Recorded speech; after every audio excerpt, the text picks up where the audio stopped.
Estimados participantes, tengan ustedes muy buenas tardes. En representación de todos los organizadores, les damos la más cordial bienvenida y agradecemos su gentil asistencia al curso de actualización en registro de personas jurídicas y personas naturales, dictado por expertos tanto internos como externos, a quienes agradecemos su presencia y apoyo para el desarrollo de estas actividades académicas programadas. El día de hoy tendremos la tercera sesión del curso, la cual estará a cargo de la doctora Patricia Janet Beltrán Pacheco. La doctora Beltrán es jueza superior titular de la Corte Superior de Justicia de Lima, presidente de la Segunda Sala de Familia, magíster en Constitucional por la Universidad de Jaén, España, docente de la Facultad de Derecho de la Pontificia Universidad Católica del Perú y de la Academia de la Magistratura.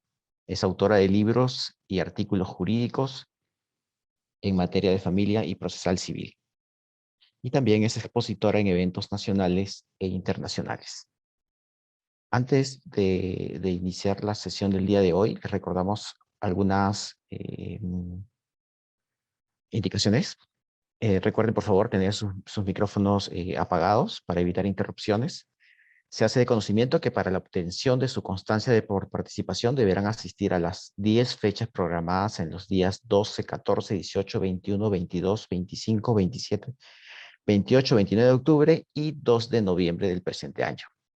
Además, deberán consignar su asistencia, entrada y salida. En unos momentos por el chat va a estar el formulario de asistencia de entrada y al finalizando les estaremos pasando otro formulario para que marquen su asistencia de salida.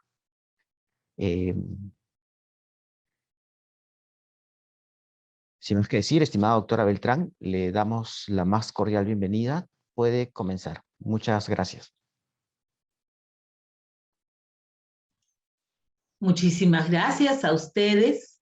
Muchísimas gracias por la invitación también, por estar aquí, ¿no? Porque toda capacitación siempre es alimentarnos en los conocimientos y compartir conocimientos. En primer lugar, el día de hoy estamos reunidos para poder compartir un tema muy interesante que cuando me lo plantearon me tuvo muchos días pensando y meditando sobre el tema, y es el otorgamiento de poder para el ejercicio de la patria potestad.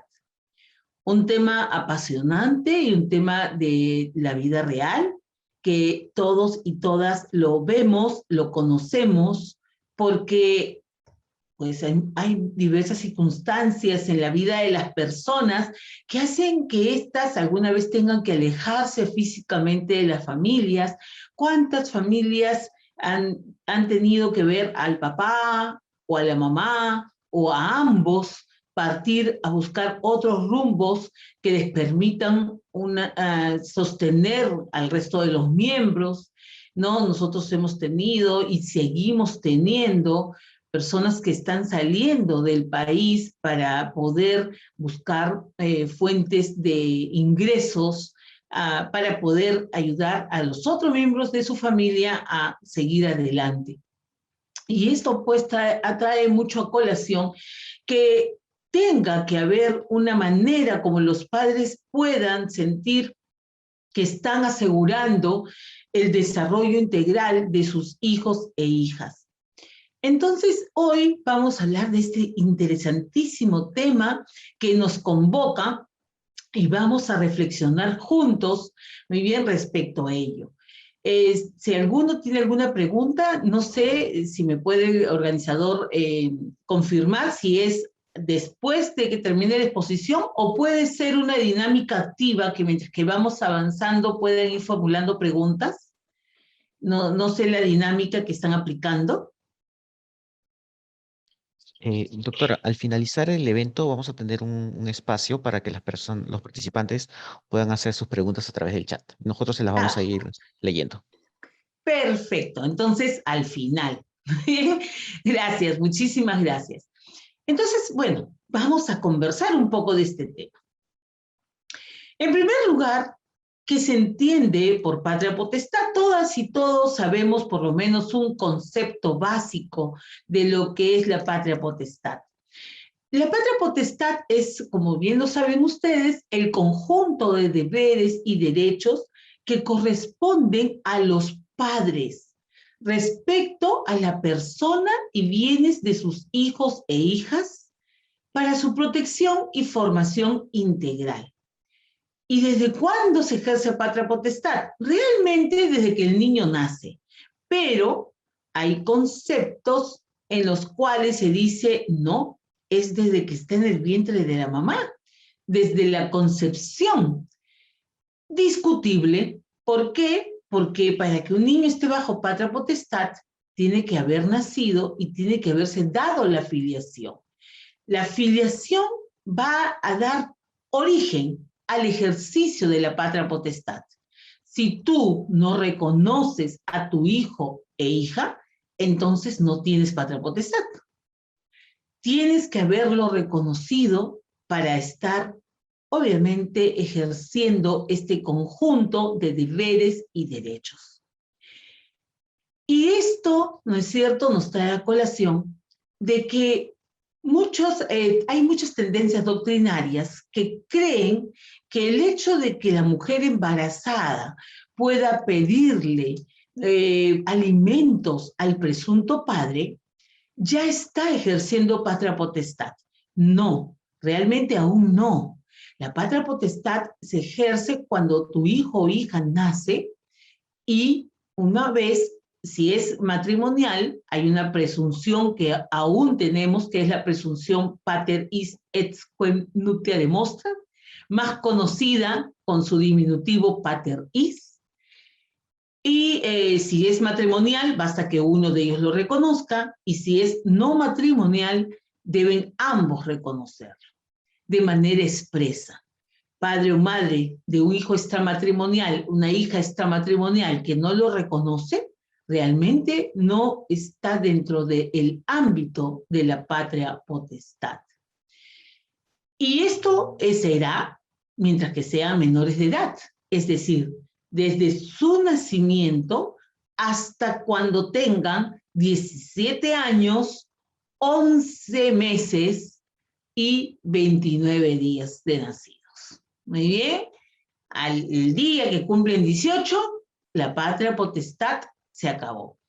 Aunque una sociedad como la nuestra, donde es importante de que los padres y las madres se preocupen hasta que los hijos logren realmente una preparación plena que les permita desarrollarse por sí mismos, hay pues una prolongación de cuidados, pero ya no es patria potestad. Hay una prolongación de cuidados, un respeto mutuo que existe, ¿no? Y ustedes habrán visto todavía, pues, hay padres y hay madres que cuando los hijos crecen siempre están pendientes de ellos, y no es porque estén bajo patria potestad, sino que simplemente es ese cuidado filial que todos los padres tienen respecto a sus hijos. Bueno, quizás todos, no necesariamente, pero la gran mayoría, porque hay muchos padres que al final ni siquiera se preocupan por ellos y ahí es donde se ve pues, la judicialización de las pretensiones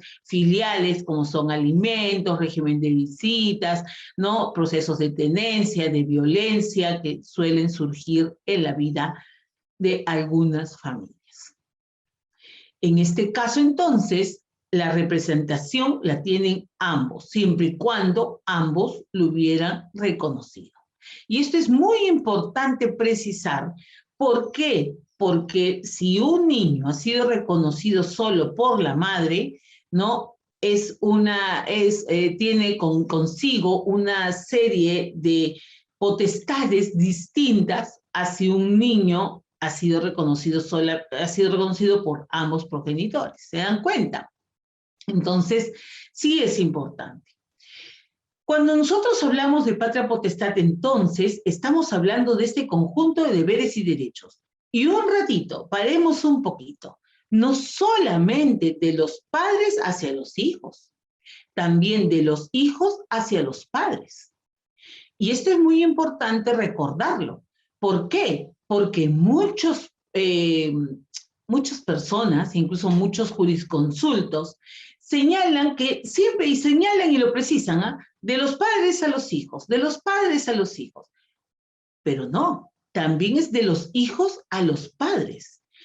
Si bien es cierto, el padre y la madre ejercen deberes y derechos, los hijos e hijas también ejercen deberes y derechos. Lo que sucede es que muchas veces se les enseña solo derechos, mas no se les enseña sus deberes.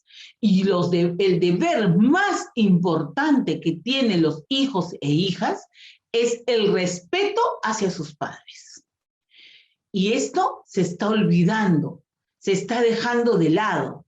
Al niño se le está enseñando derechos. Tú tienes derecho a expresarte, derecho a hacer valer tu opinión, derecho a crecer libremente, derecho a que se te proteja, derecho. ¿Y los deberes? También tienen deberes. Entonces, está bien enseñarles sus derechos, porque hoy estamos bajo una doctrina de autonomía progresiva de los niños, niñas y adolescentes, que va muy de la mano con el sistema de protección integral que el día de hoy rige para ellos desde la Convención de los Derechos del Niño, pero eso no quita que también se les enseñe desde pequeños que tienen responsabilidades, que tienen deberes hacia sus padres. El respeto, la obediencia, que no implica dejar de lado lo que ellos y ellas opinan, el hecho de que puedan colaborar en la casa de acuerdo a sus posibilidades y a su edad.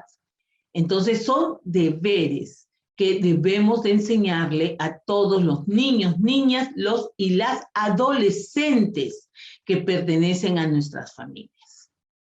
Entonces, llegando a una primera conclusión, patria potestad es el conjunto de deberes y derechos que recíprocos entre padres, hijos o hijas respecto a la persona y bienes de estos mientras que sean menores de edad, lo cual implica una protección integral para que este niño, niña, él o la adolescente se desarrolle de manera integral dentro, pues, de los parámetros que realmente todos y todas esperamos.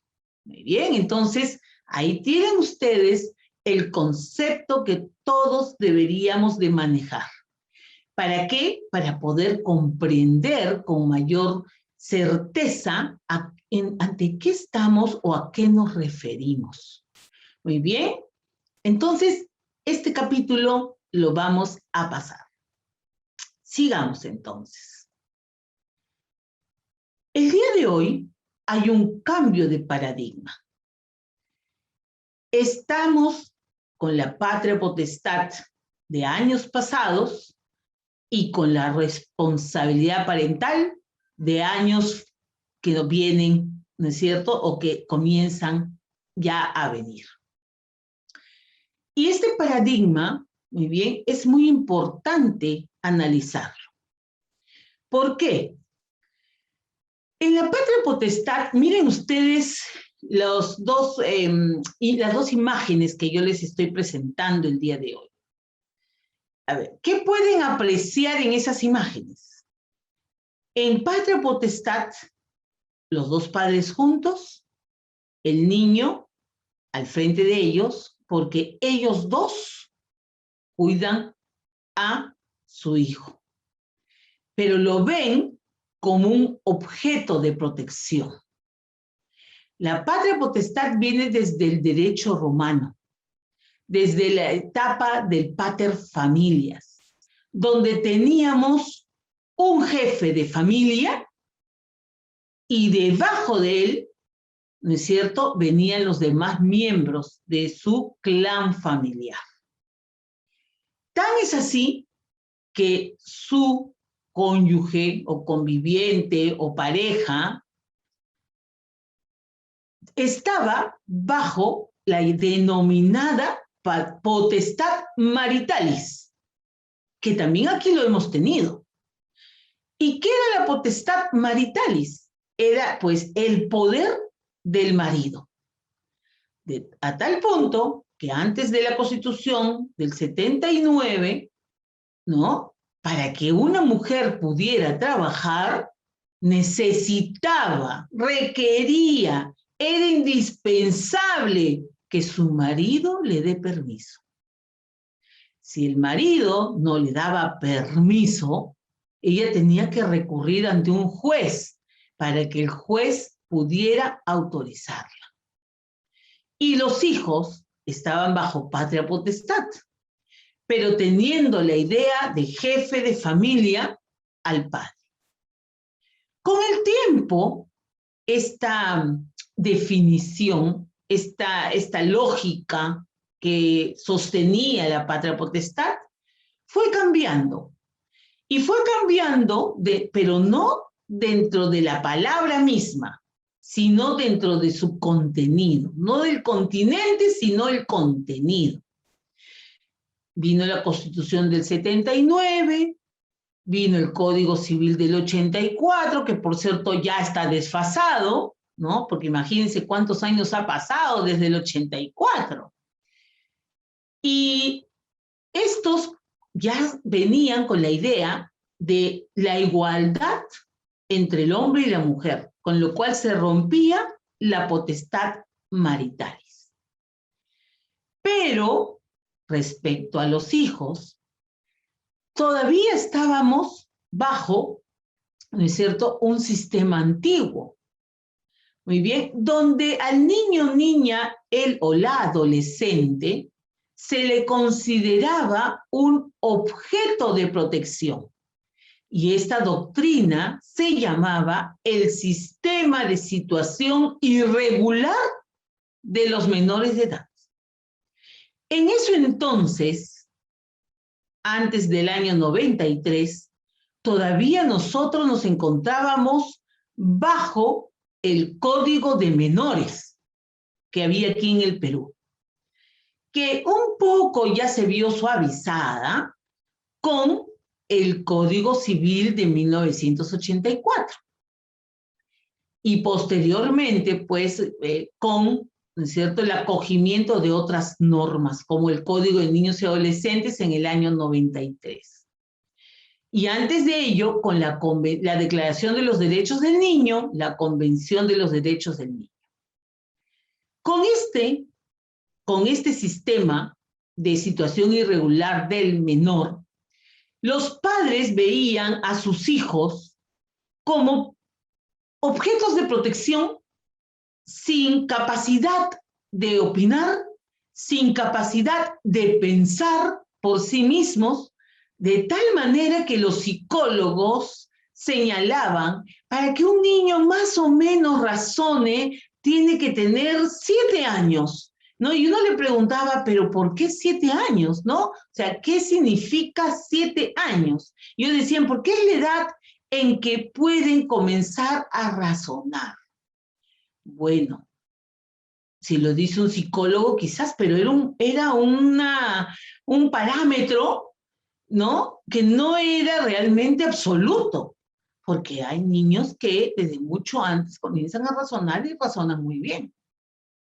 Entonces, bajo este esquema de la patria potestad, los padres decidían sobre sus hijos. Y de repente muchos de ustedes hoy que están en la plataforma, tenemos a 375 personas que estamos el día de hoy compartiendo, wow, estamos un montón de personas aquí compartiendo el día de hoy. Habrán crecido bajo este paradigma, ¿no? Donde, por ejemplo, si la mamá decía, hoy domingo todos vamos a almorzar a la casa de la abuela, ahí no había de que, pero ¿por qué? Que yo tengo que hacer, que tengo mi propia vida, que déjame ser. No, no, no, eso no existía. Ahí todos obedecían. Muy bien, y si mamá o papá decían algo, se obedecía, ¿no? Las reglas eran verticales, porque tu hijo tienes que obedecer cerradamente a tu padre y a tu madre, ¿no? Posteriormente, primero a tu padre. De tal manera que muchos habían crecido con un paradigma familiar donde la mamá decía, te portas mal y acuso a tu papá. Muy bien, ella no corregía, acusaba al papá para que el papá venga en la noche y diga, ¿por qué te has comportado así? Todo el mundo tenía miedo el papá, ¿no? Entonces, porque era todo el paradigma que existía en ese entonces. Posteriormente, ¿no?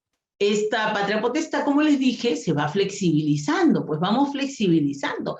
Y al ir flexibilizando se da pues este cambio de paradigma de la doctrina de situación irregular a la doctrina de protección integral, donde el niño, niña, él o la adolescente ya tiene una serie de derechos como sujetos de derechos que son. Ya no es objeto de protección, es sujeto de derechos. Y al ser sujeto de derechos, pues tiene muchos derechos que se le reconocen, desde el derecho a opinar en los asuntos que le sean propios, donde ellos puedan verse afectados. Por eso que el día de hoy tenemos incluso un protocolo un protocolo judicial para poder entrevistarlos, porque hay que respetarlos, no hay que revictimizarlos, ¿no? Si son personas que han sido víctimas de algún delito, está la cámara GESEL, manejado por psicólogos con conocimientos especiales. Pues el día de hoy, ¿no? Los niños, niñas, los y las adolescentes se les da una visión distinta de lo que realmente era antes.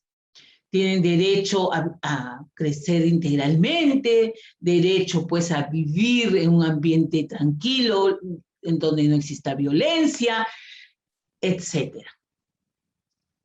Y esta patria potestad comienza tanto a flexibilizar, ¿no? Tanto es así que el día de hoy hemos flexibilizado incluso con la presunción pater is et quem nuptia demonstrant, que hace un momento les dije, conocida como el pater is, porque el día de hoy incluso la mujer, si es casada, pero sabe que su hijo no es de su marido, puede decirlo, el hijo no es de mi marido.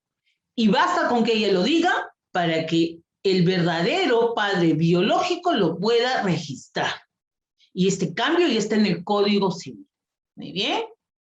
Madre certas, ¿no es cierto? Pater incertus.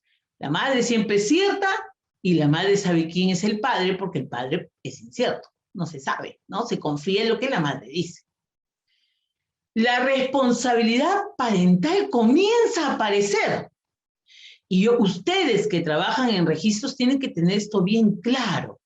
Muy bien, la responsabilidad parental ya comienza a ingresar al campo del derecho peruano, que todavía no está dicho, así es, todavía no está en el anteproyecto de reforma del Código Civil, que todavía necesita unas cuantas limpiaditas, muy bien, unas cuantas pinceladas, necesita el anteproyecto, todavía nos faltó tiempo para poderlo hacer bien.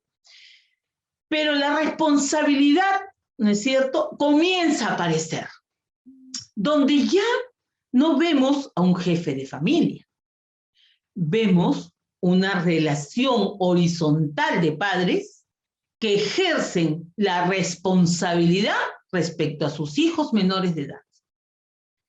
Entonces, ya no eres el pater familias, ya no eres la cabeza de familia, ahora son dos personas responsables de los hijos e hijas que traen este mundo. O que, bueno, si no los traen, los adoptan, ¿no? O de repente los tienen con fertilidad asistida, subrogación de vientre, ¿no? Ya en la Corte Superior de Justicia de Lima y en otras cortes, ¿no? Como en La Libertad, por ejemplo, y hemos visto muchos casos reconocidos a través de sentencias judiciales de personas que han tenido hijos a través de, ¿no es cierto?, maternidad subrogada. Entonces ya esto poco a poco ya se está aceptando mucho más en el mundo jurídico, ¿no? Donde habían personas que todavía, pues, ¿no? Tenían muchos, restricciones respecto al tema. Pero bueno, ¿y por qué es importante la responsabilidad parental? Porque hoy hablamos de una corresponsabilidad entre padre y madre.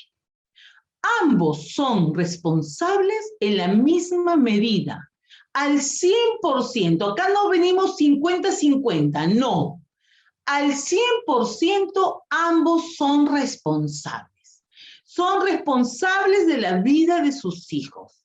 Son responsables de ayudarlos a crecer en un mundo de tolerancia, de respeto, donde ellos puedan opinar, puedan desarrollarse física, motora, intelectualmente, si tienen alguna discapacidad, que puedan, ¿no es cierto?, valerse por sí mismos, porque hoy tienen capacidad de goce y ejercicio, no son menos que nadie, son igual que todos nosotros, porque el hecho de tener una discapacidad no lo hace menos, al contrario, implica un reconocimiento de esa persona que a pesar de las circunstancias que le toque vivir, sale adelante y sale a valerse por sí misma.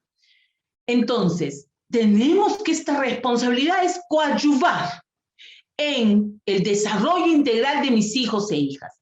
Y mientras que ellos se desarrollan, yo voy acompañándolos en este desarrollo. Entonces tenemos la siguiente figura.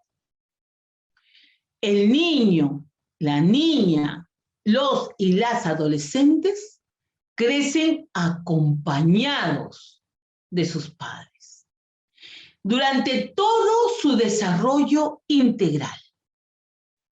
Por lo que al no poder por su minoría de edad satisfacer algunas necesidades por sí mismo, pues recurren en primer lugar a sus padres. Y si los padres no estuvieran, ¿no es cierto?, a los hermanos mayores. Y si no tuviera hermanos mayores de edad, a los abuelos. Y si no tuviera abuelos, a los tíos. Y si no tuviera tíos, a las personas que tengan algún tipo de afinidad con ellos. Y si no tuvieran personas que tuvieran afinidad con ellos, a cualquier persona que los pueda cuidar, hasta llegar al Estado. Entonces, miren ustedes, hoy nosotras y nosotros estamos pues envueltos en un gran compromiso social. Porque el derecho es eso, el derecho es servicio, el derecho es compromiso social, donde vamos a colaborar con el desarrollo integral de los niños y niñas, no solamente que están en nuestro grupo familiar, por vínculos de sangre, sino también por afinidad, por vínculos legales como la adopción, o simplemente porque tienen pues algún vínculo emotivo, emocional con nosotros, ¿no? Entonces aquí entran pues incluso los denominados para algunos padrinos, ¿no es cierto?, tíos de cariño. Todos ingresan aquí porque nuestra función como miembros de la sociedad es ayudarlos y protegerlos. Y esta idea, miren ustedes, está tan bien constituida en algunas sociedades, ¿no?, como algunos le llaman desarrolladas. Por ejemplo, en Japón, ¿no?, donde se ve que los ciudadanos velan por sus niños, porque los niños son el futuro de esa nación y hay que cuidarlos. De tal manera que ustedes ven, por ejemplo, si alguno de ustedes conoce Japón o tiene la oportunidad de ir a Japón, que en los municipios las familias se inscriben, obviamente hay todo un atrás, ¿no?, un sistema que está controlando esas familias. Y luego que ya pasan a ese sistema de control y luego los controles posteriores, ellos les ponen un sticker en la puerta de casa. ¿Y para qué es el sticker en la puerta de casa?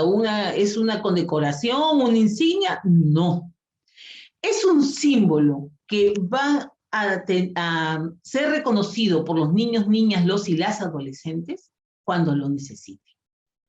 Entonces, niño, niña o adolescente que ve un símbolo en casa y que se siente en riesgo, que se siente que, por ejemplo, llegó la hora de ir a casa y los encontró lejos de casa y no van a llegar, buscan el símbolo, porque ustedes saben que si el niño está en casa después de la hora no permitida en Japón, conduce la policía a un lugar de resguardo y a los padres se les sanciona. Muy bien, o sea, no es al menor, es a los padres a quien se les sanciona.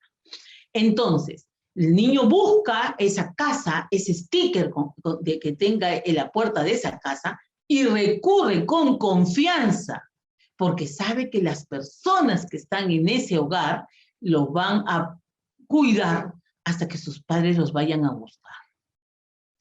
Miren ustedes, ¿no? O sea, qué tan importante es en esta sociedad que se resguarde a los niños. Entonces, si bien es cierto, los padres tienen la primera responsabilidad, la sociedad, la comunidad y la familia están atrás como un soporte, ¿no? Interesantísimo esta situación que ellos y ellas viven. Pero existen, te puedo decir, sucesos en la vida donde hay un desplazamiento de la patria potestad.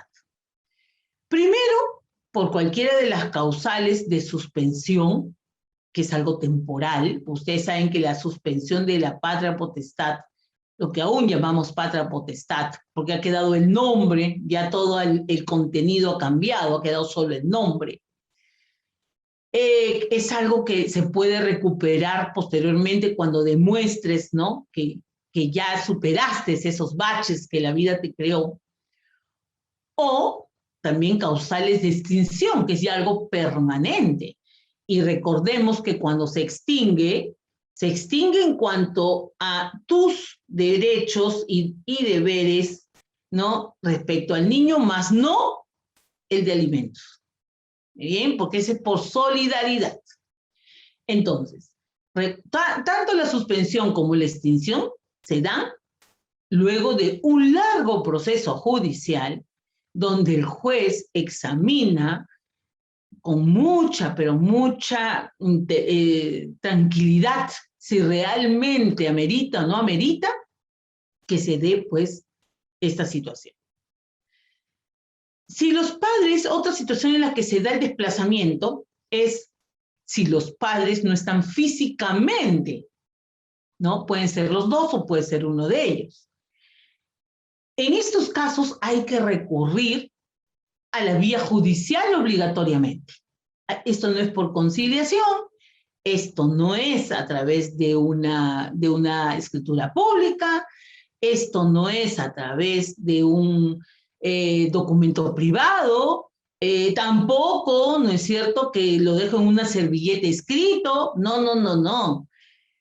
Para cuando los padres no se encuentran, muy bien, se le considera a los niños que están en desprotección familiar.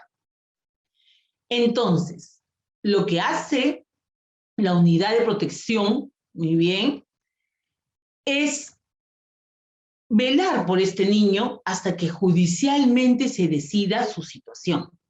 Porque se le puede dar la tenencia a un familiar, una abuelita, un abuelito, una tía, ¿no? Alguien que está alrededor.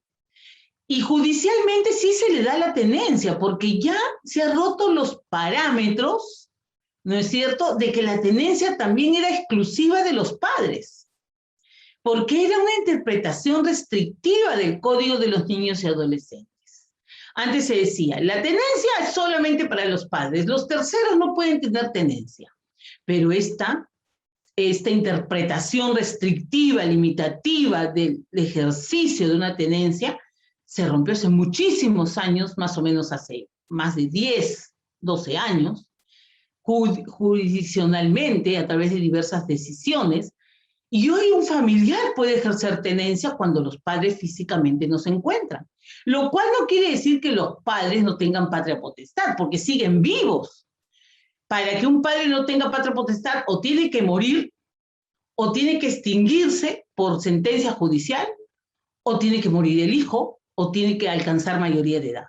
Son 4 situaciones donde se extingue la patria potestad. Pero si los padres físicamente no se encuentran, están en el extranjero, muy bien, si ellos por alguna razón están suspendidos, ¿no es cierto?, entonces el juez determinará lo mejor para ese niño, niña o adolescente escuchándolo previamente. Miren ustedes, hay un deber judicial de escuchar a los niños, niñas y adolescentes de todas las edades. Y cuando hablamos de todas las edades, son todas las edades, claro. No hablamos de los niños recién nacidos ni los que no saben hablar, porque no saben hablar, ¿no? Entonces no los puedes escuchar si no saben hablar, no saben expresarse todavía. Pero desde una edad en la cual más o menos ya se les puede ir conversando, porque al niño no se le interroga, con el niño se comparte y se conversa, ¿no? Ya no estamos en esa época cuando cómo te llamas, cuántos años tienes, muy bien, cómo comes, qué comes, quién te cuida. Ya no se les pregunta así. Hoy se conversa con ellos, ¿no? Y se les dice lo importante que es que ellos y ellas expresen su voluntad, cuenten lo que ellos quieren de una manera libre, sin presiones. ¿Por qué? Porque las sentencias judiciales siempre recaen en ellos. Cuando ustedes también inscriben algo a favor de un niño, no es a favor de los padres, es respecto a ellos. Ellos son los sujetos de protección. Los padres quedaron atrás. ¿No? Que yo quiero la tenencia, que yo quiero un régimen de visitas, que yo quiero. Sí, señor, usted puede querer mucho, pero acá nosotros no pensamos ni en usted, ni en usted. Pensamos en sus hijos, en sus hijas, en su hijo o hija, de repente tienen uno. Muy bien, entonces, esto pues genera una situación distinta de la que todos y todas, ¿no es cierto?, podemos ver. Y sigamos. Cuando nosotros hablamos de ello, es porque estamos considerando el propio Código Civil. El artículo 6º del Código Civil, que habla de interés para obrar, nos dice, para ejercitar o contestar una pretensión. Realmente el Código Civil, acuérdense que también está un poquito desfasado en uso de términos, ¿no? Una pretensión, no es una acción, porque la acción es algo inherente a nosotros, es un derecho subjetivo, abstracto. Lo que nosotros vemos aquí es pretensiones, ¿ok? Lo que tú deseas que se te tutele. Es necesario tener legítimo interés económico o moral.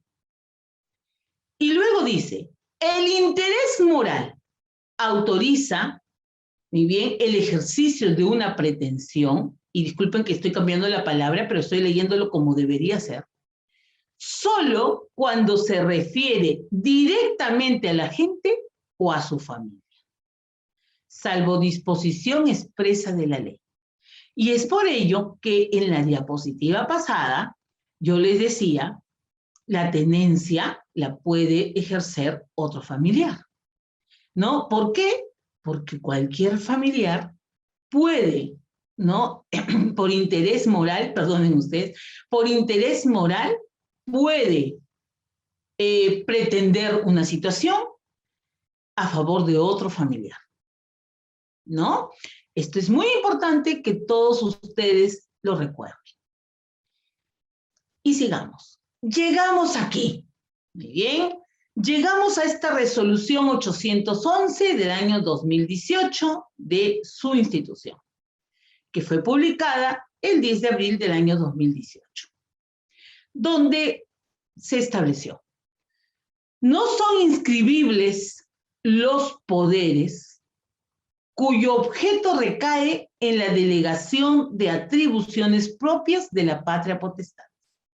Muy bien, hasta ahí que quedemos.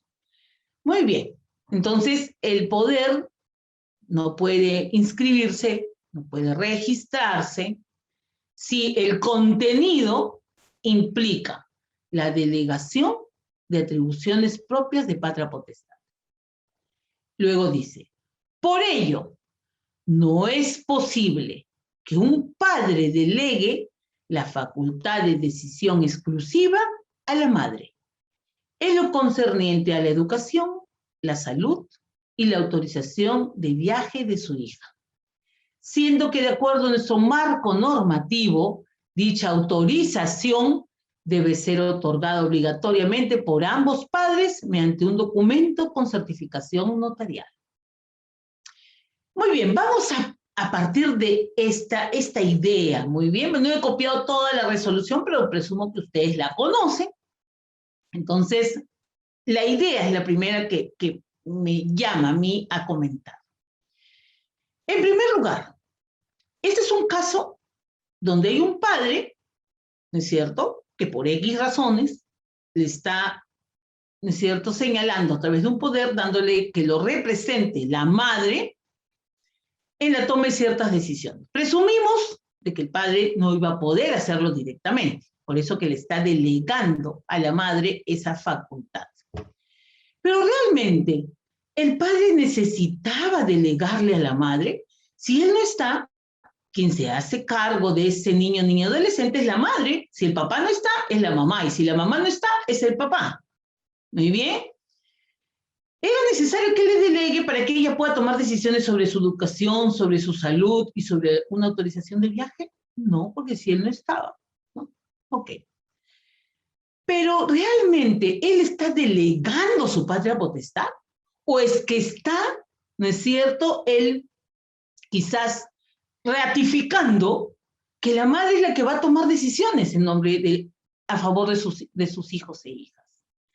Entonces, acá hay un problema, ¿no? El problema está en que se ha visto este tema desde la visión de los padres. Ellos dos deben de. No se ha visto el problema, de acuerdo a la Convención de los Derechos del Niño, desde la necesidad del niño, niña, adolescente. Ahora, el hecho que el padre le diga a la madre, tú tienes mi representación para decidir en tales temas, no quita que ella siga los canales que corresponden. En caso de salud, ¿no es cierto?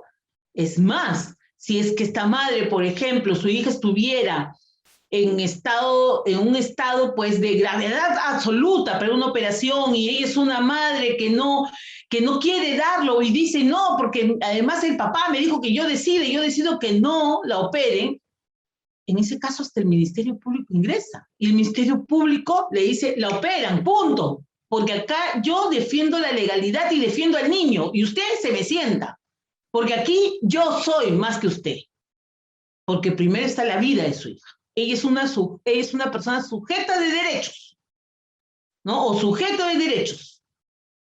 Y usted no puede disponer sobre la vida de su hijo. Entonces, hoy nuestra sociedad tiene una visión distinta del tema.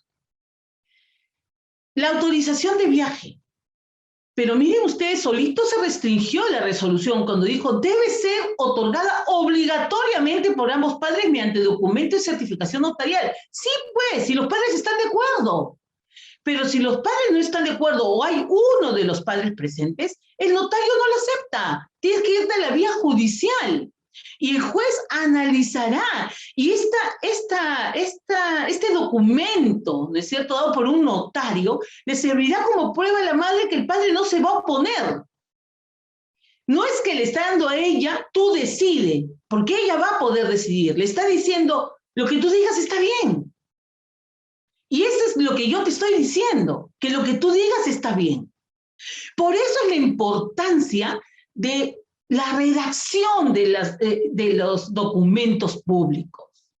Nosotros los abogados hablamos muy entreverado, ¿no? Y no digo solamente los notarios y los registradores, no. Sobre todo los jueces y fiscales, ¿no? Las resoluciones tienen que tener tomar pues una expresión, una legitimidad, ¿no?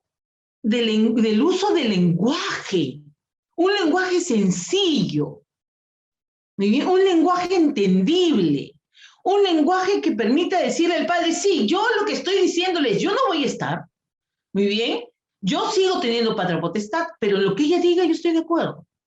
Y ella ya verá cómo toma, ¿no es cierto?, los caminos, porque lo que no quiero ser es un estorbo para que mi hijo o mi hija se desarrolle. ¿Por qué no inscribirlo? Si después no quiere decir que con eso ella va a tener, ¿no es cierto?, no, va a tener el dominio del mundo, no. Porque además un poder puede dejarse sin efecto. Entonces hay que saber cómo comprendemos ello.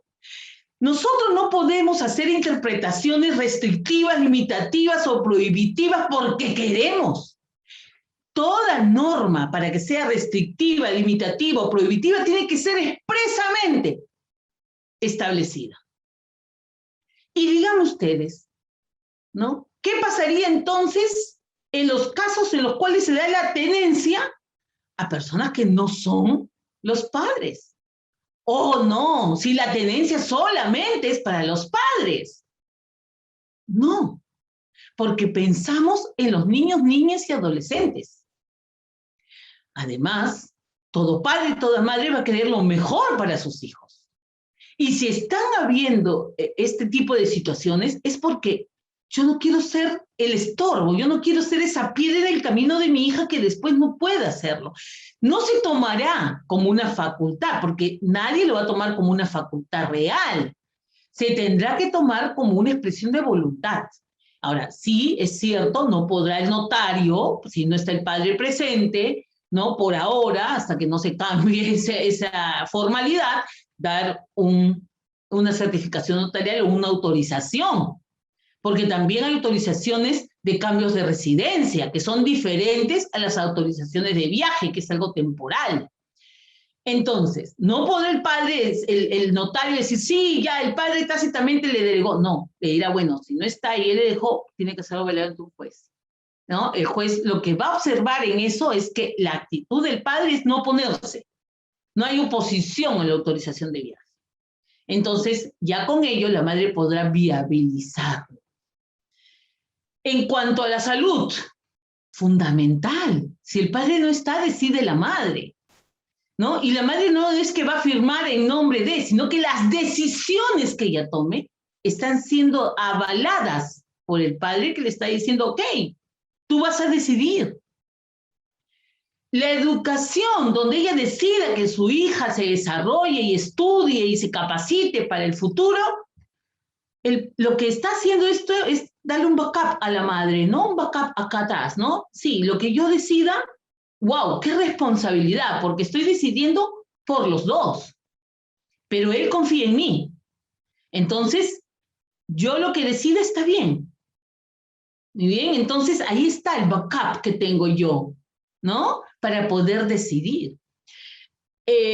Tenemos que un poco dejar de ser tan restrictivos, ¿no? Hace poco, ¿no? Ha salido la sentencia en que ya está autorizando, pues, a las dos mamás, la primera sentencia, ¿no? De las dos mamás que van a registrar a su hijo o hija con el apellido de ellas. El mundo está cambiando. Y nosotros no somos nadie para ser intolerantes ni para ser limitativos. Porque los derechos de los demás también tienen que ser vistos desde el punto de vista de los derechos humanos. Hoy hablamos de la constitucionalización del derecho, desde el punto de vista de que los derechos humanos tienen que protegerse y defenderse y tienen que respetarse. Y tenemos que pensar hoy desde la persona hacia fuera. Si es un niño, niña, adolescente, lo mejor para este niño, niña, adolescente, antes que sus padres, porque no es una cuestión de padres. Si estamos pensando en un adulto mayor, lo mejor para el adulto mayor más que para el resto de su familia, porque es él, persona, ley del adulto mayor, convención del adulto mayor. Él sigue siendo una persona. Dejemos de pensar que el adulto mayor es un niño, una niña que ya perdió, muy bien, que perdió y que ahora necesita a alguien que esté atrás de él. No, el adulto mayor es una persona como cualquiera de nosotros, sino que va a necesitar un apoyo en algún momento, porque ya con los años hay cosas que van cambiando. Pero no deja de ser una persona que puede tomar decisiones y puede incluso, ¿no es cierto?, tener sus derechos sexuales plenos.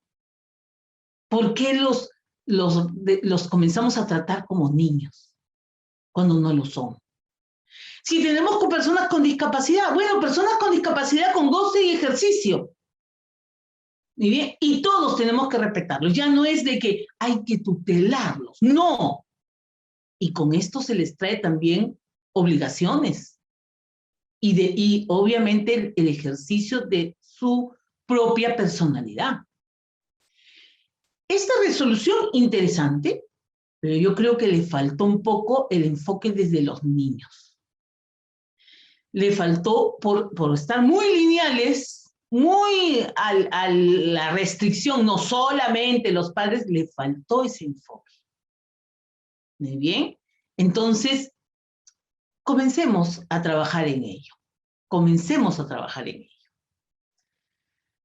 Todos los problemas deben ser analizados en estos casos, considerándolos como problemas humanos. Todos estamos obligados, todos aquellos que estamos ejerciendo la función pública, todos aquellos que ejercemos de una u otra forma, ¿no es cierto?, nuestro trabajo en las instituciones públicas y privadas, debemos ver que los problemas respecto a los niños, niñas, adolescentes, personas con discapacidad, niños infractores a la ley penal, o adolescentes, perdón, no niños, adolescentes infractores a la ley penal, adultos mayores, ¿no? Personas, ¿no?, de comunidades campesinas y nativas, todas y todos tenemos el derecho de que nuestros asuntos, sobre todo ellos, poblaciones vulnerables, porque no se les reconoce sus derechos, sean vistos como problemas humanos. Muy bien, problemas humanos que no son patrimoniales, son personales. No estamos hablando de la adquisición de un carro, de una casa, de una finca. No, estamos hablando del desarrollo de las personas. Estamos hablando de cómo estas personas tienen que ver consolidados y respetados sus derechos. Considerando en primer lugar el famoso interés superior del niño. ¿Muy bien? Aquí, ahora, como no le reconocieron a la madre la inscripción, si va a pedir autorización y el padre se encuentra en España, tendrán que correr un exhorto hasta España. Y el papá dirá, sí, estoy de acuerdo, pues siempre lo dije, ¿no? Entonces yo le dije un documento. Pero no, pues ahora le complicamos la vida a la familia. Y eso no se dieron cuenta. Le complicamos la vida al niño, niña o adolescente. Si esa niña crece y se gana una beca para irse al extranjero y necesita autorización y el papá se fue fuera, ¿sí?, el juez tiene que seguir formalidades. Sí, le dirán, pero por el tiempo, como no está inscrito, es como un documento que queda ahí.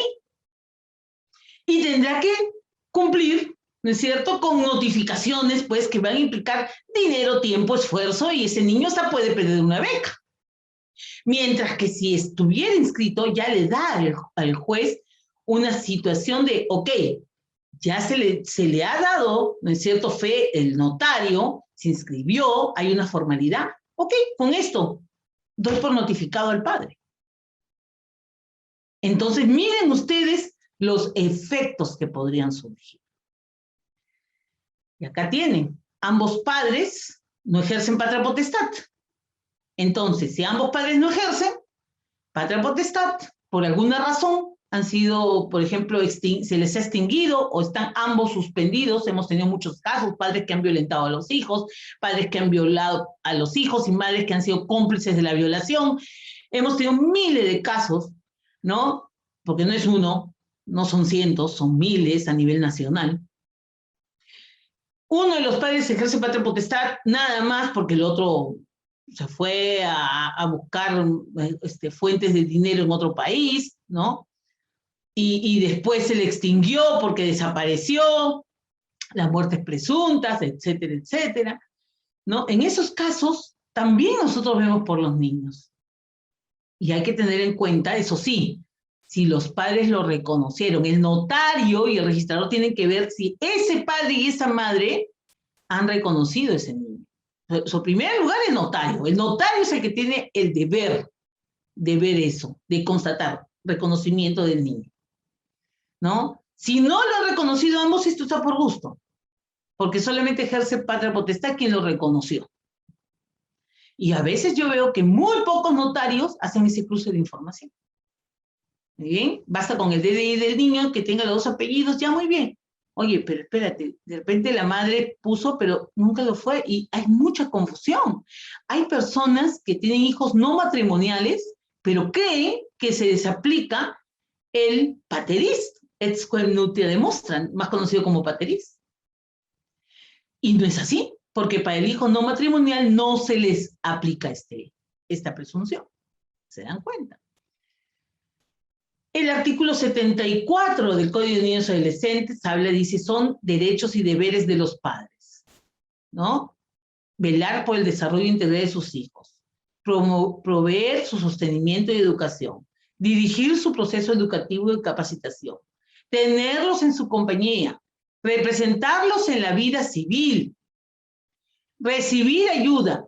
Todos estos deberes y derechos estaban insertos en ese documento, en ese poder que se estaba por inscribir.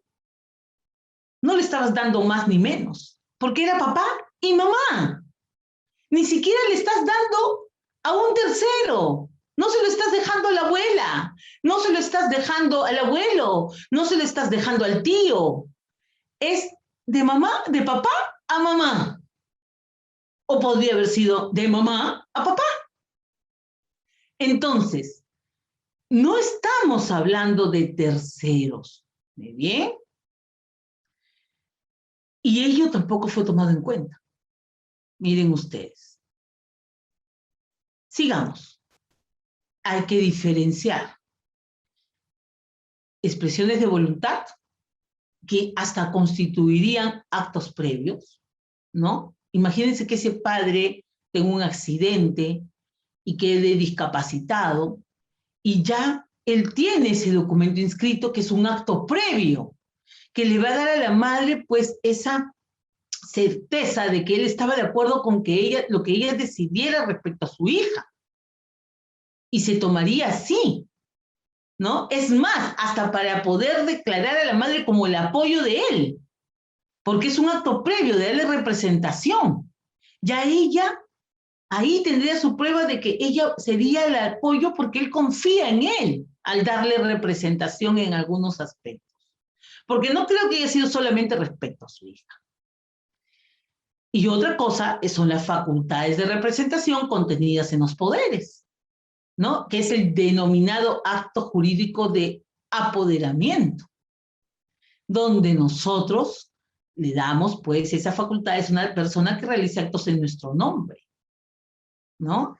Entonces, no estás delegando, estás tú expresando tu voluntad que esa persona va a decidir porque ella ejerce patria potestad de nuestro hijo.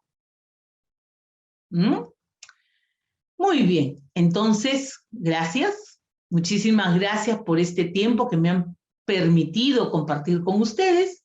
Y bueno, quedo por si hay alguna pregunta o algún comentario que deseen realizar. Muchas gracias. Aquí me formulan una pregunta y me dicen, ¿a qué se refiere el inciso G del artículo 75 con que se suspende la patria potestad por separación o divorcio de los padres? ¿A que cuando se divorcian ya no ejercerán por cierto tiempo? Ya. Querida Natalie, gracias por tu pregunta. Ya eso lo hemos superado jurisdiccionalmente y doctrinalmente. Mira, tú puedes ser un pésimo marido, puedes ser una pésima cónyuge, la más infiel de todas, pero no ser una mala madre ni ser un mal padre.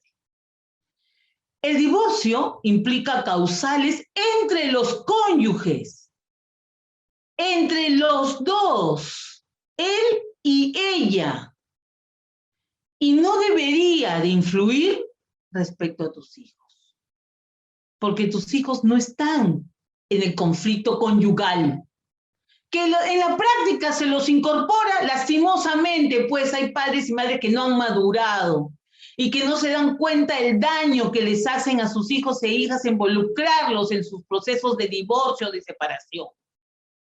No se dan cuenta del daño a la salud mental y psicológica que le causan a sus hijos, la inseguridad, la baja autoestima, el miedo que les transmiten. Los niños y las niñas los adolescentes, las y los adolescentes, ya no se les aplica este inciso G, ni tampoco se aplica un artículo del Código Civil que se dice que las hijas mujeres en los casos de divorcio siempre quedarán con mamá y los hijos hombres hasta los 7 años se quedan con mamá y después de los 7 se van con papá.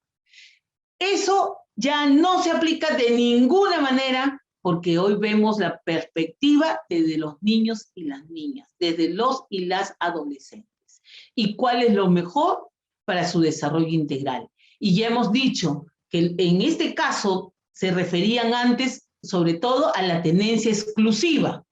Entonces, no es que se suspende la patria potestad, sino que se va a decidir sobre quién va a tener a estos niños consigo. Hoy incluso se habla de tenencia compartida, que solamente es viable cuando hay una conciliación y una adecuada relación entre los progenitores, ¿no? Progenitores que están viviendo constantemente en conflicto, cero tenencia compartida, no es viable. Entonces, a eso se le da, pues, esa interpretación, querida. Muy bien, espero haber contestado tu respuesta, Natalie. Tu pregunta, perdón. Muy bien, Miriam nos dice, ¿quién asume la patria potestad de los hijos menores de edad? ¿Lo asumen los abuelos? Los abuelos no van a asumir patria potestad, pueden asumir tenencia.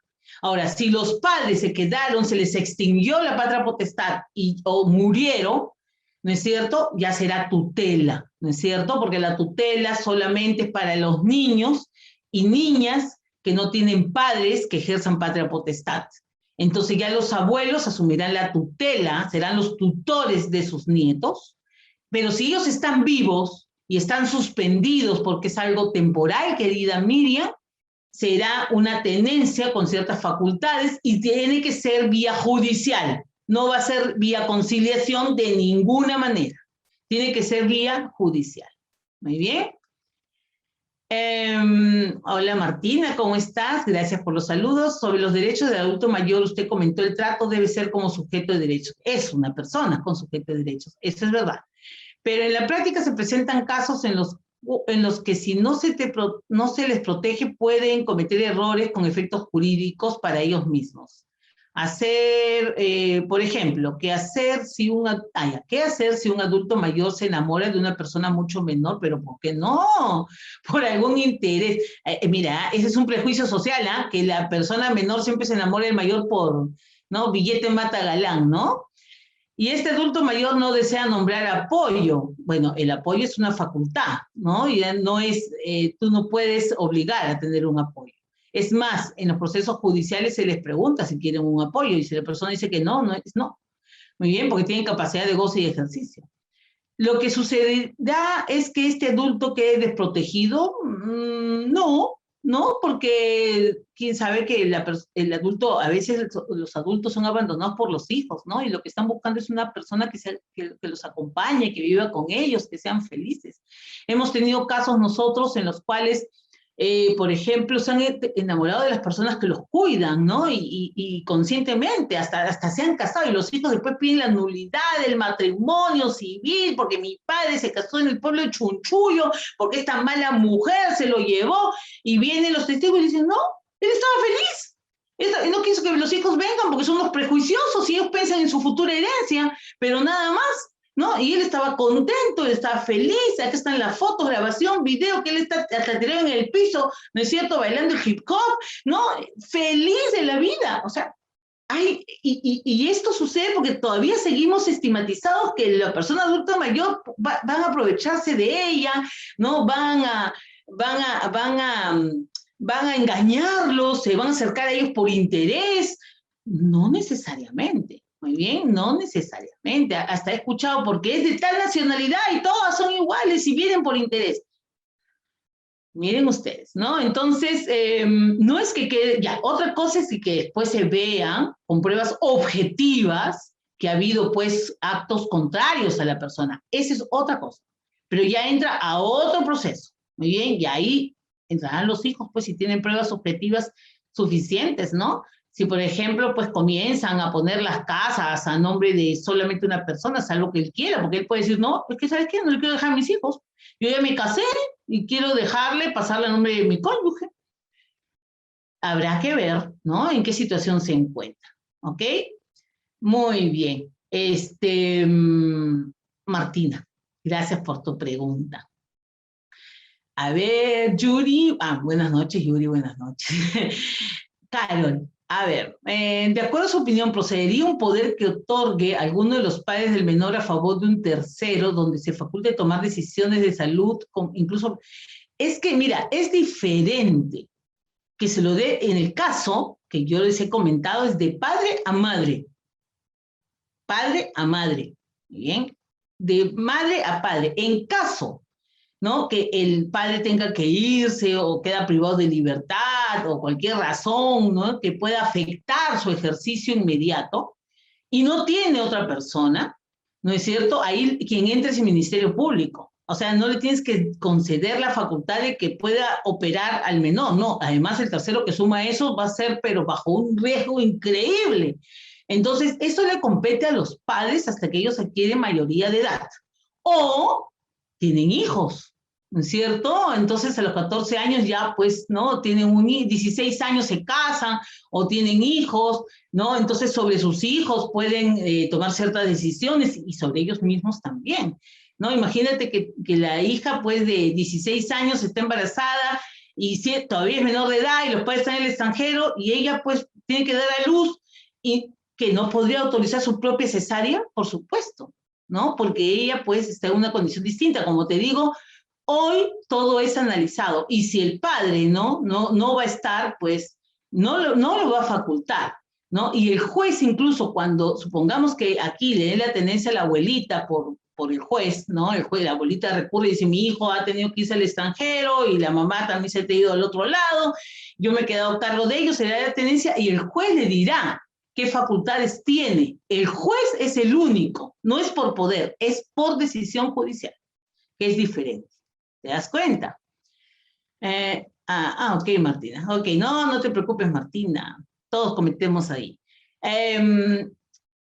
A ver, discrepo con su opinión y el caso Tudela, el caso Tudela de discapacidad lo vi yo. El caso Tudela, no, es que el caso Tudela, el señor tenía demencia senil, muy bien, que es diferente.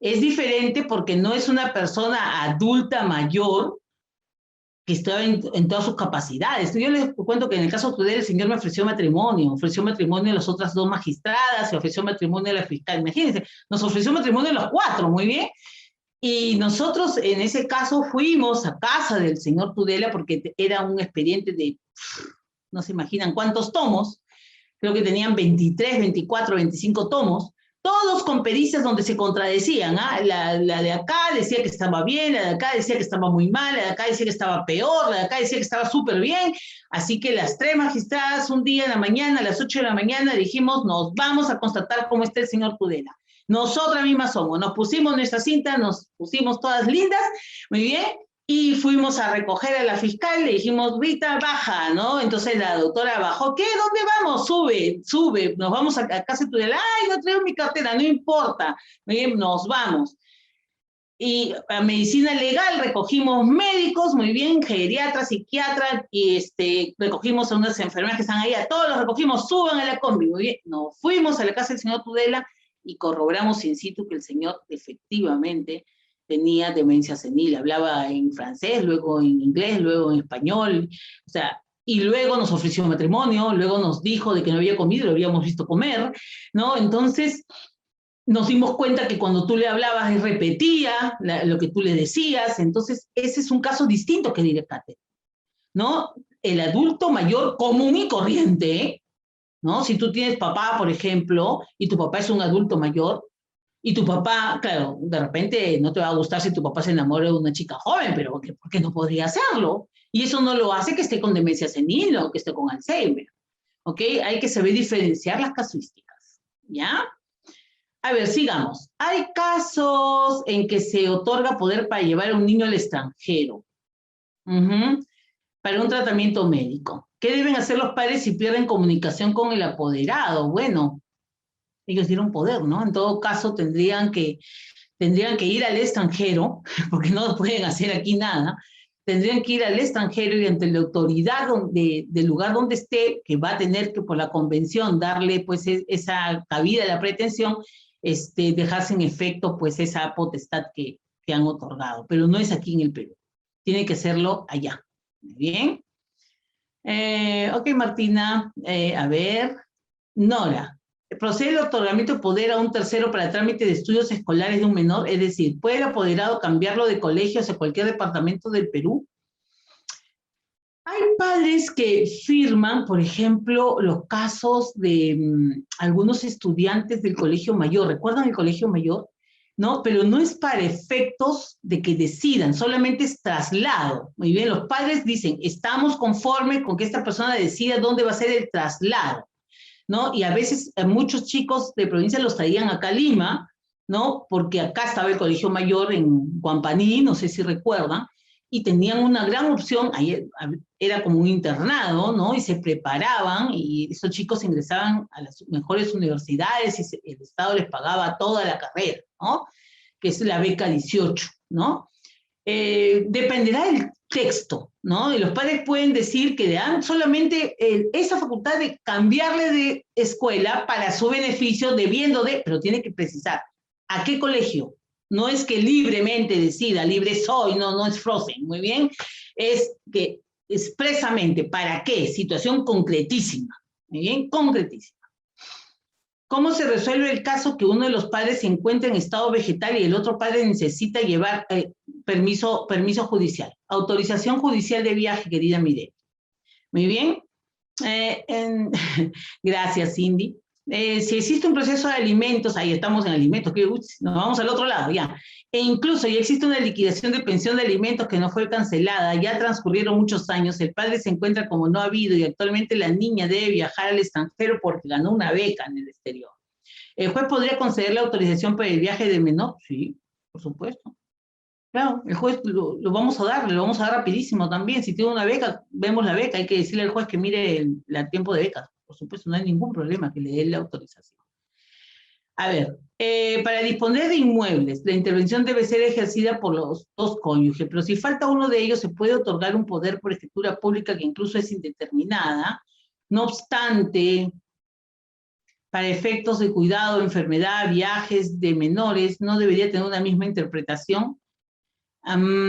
Mira, yo creo que sí, pero con cuidando pues este principio, ¿no? De darle concretamente, expresamente, ¿no es cierto?, la facultad.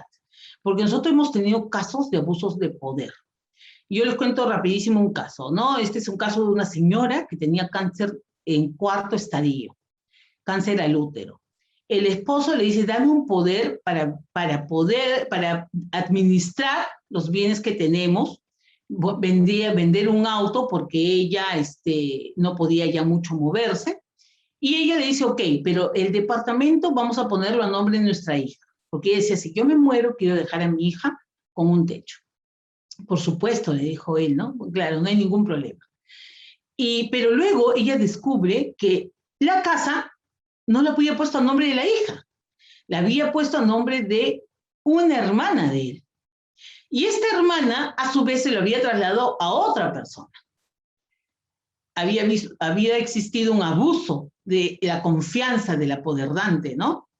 Entonces, hay situaciones, en ese caso, pues, lo judicializó y sí, efectivamente, ya no se pudo recuperar el departamento porque estaba inscrito a nombre de un tercero ajeno, XX, que no sabía que existía ello, pero sí a él, pues, se le impuso una sentencia de índole condenatoria de tipo indemnizatoria, ¿no?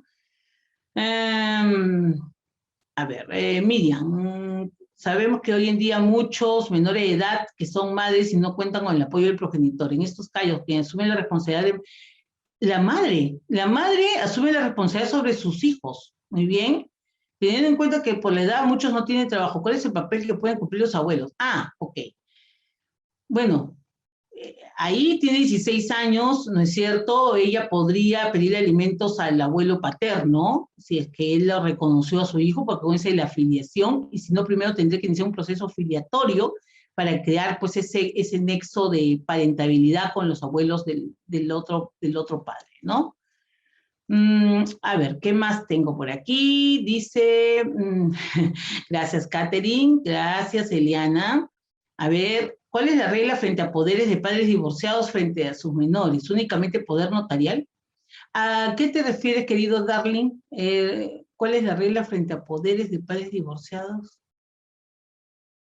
¿Poder notarial? ¿A qué te refieres? Si me puedes precisar tu pregunta, encantada te la contesto, querido Darling. A ver, Catherine, ¿cómo procede si se comprueba la paternidad mediante un proceso de una menor de 6 años, ya que con la sentencia se pide cambiar el apellido del padre y esta firma, pero la madre no recurre a firmar el registro? Si la madre no ha firmado, lo puede firmar en cualquier momento. Bien, esa es la ventaja de las madres respecto a los padres. Incluso nosotros hemos tenido casos en los cuales las madres presentan tenencia y no han reconocido a los hijos porque desconocían. Entonces, inmediatamente se admite la demanda, pero se le da un plazo para que ella haga pues la inscripción corresponde. O sea, no hay ningún problema al respecto.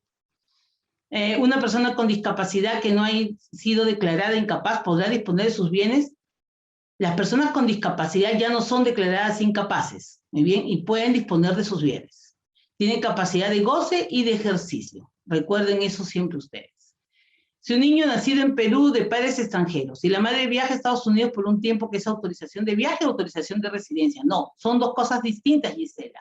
La autorización de viaje es temporal, es solamente para que vaya por un tiempo determinado, un periodo determinado, a visitar a alguien determinado. La autorización de residencia es porque el niño ya va a radicar en otro país. Entonces, eso es vía judicial porque el juez tiene que tutelar los derechos del otro progenitor. Muy bien, entonces, por eso que son la misma vía no contenciosa, pero con tutela distinta. Gracias, Miriam. Natalie, a ver, gracias, Natalie. Dice, además, qué bueno, Natalie. Entiendo que si nace dentro del matrimonio basta con la sola declaración de cualquiera de los cónyuges en la partida. Así es, porque ahí está la presunción pateris et quem nuptia demonstrans, ¿ok? Es decir, además, el Código Civil mismo lo regula. Cualquiera de los dos puede reconocer y él puede declarar quién es la madre. ¿Por qué? Porque el vínculo conyugal predomina en la filiación.